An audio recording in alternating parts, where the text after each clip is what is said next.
Just 199 நீங்க பாத்தீங்கன்னா நம்ம கம்பரன்ஸ் கேஃபேல வந்து அன்லிமிடெட் பஃபே வந்து கொடுக்க போறாங்க. இதுக்கு முன்னாடி நம்ம சென்னை, கோயம்புத்தூர் அந்த மாதிரிப்பட்ட பெரிய பெரிய சிட்டிஸ்ல தான் நம்ம வந்து இது பண்ணிருக்கோம். பட் நாகர்கோவில் இது வரைக்கும் ட்ரை பண்ணதே இல்லை. கத்துற சத்தம் புரியாதா புரியாதா மூடி வைக்கிற கல்லு. இந்த ஃபெஸ்ட்ல chicken rice, chicken biryani, chicken noodles, chicken 65, beef கறி, beef soup, parotta, chapati, chicken chops, watermelon juice எல்லாமே ஜஸ்ட் 199க்கு கொடுக்குறாங்க.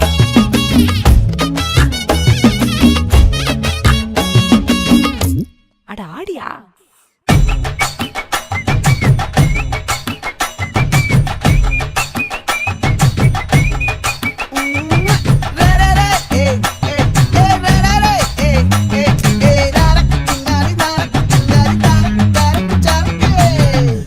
பட் நாகர்கோயில ட்ரை பண்ணணும்னா நம்ம கம்பரன்ஸ் கேஃபேக்கு வாங்க. 25th வந்து உங்களுக்கு வந்து அன்லிமிடெட் வந்து ஜஸ்ட் 199.